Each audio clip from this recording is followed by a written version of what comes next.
Okay, now that we have the back end jacked up in the air, both rear tires are off the ground, we're ready to install the jack stands. Just like when placing the jack, we want to find a component of the car, whether it be the pinch weld on the rocker, part of the frame, that's going to be strong enough that it can rest on this without damaging the car. Will hold the car securely.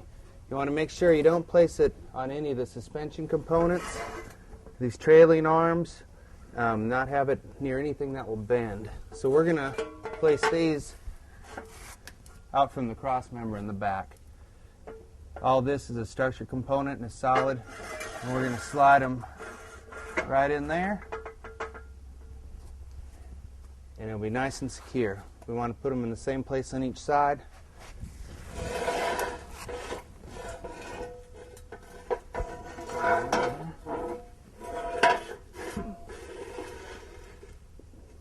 Okay.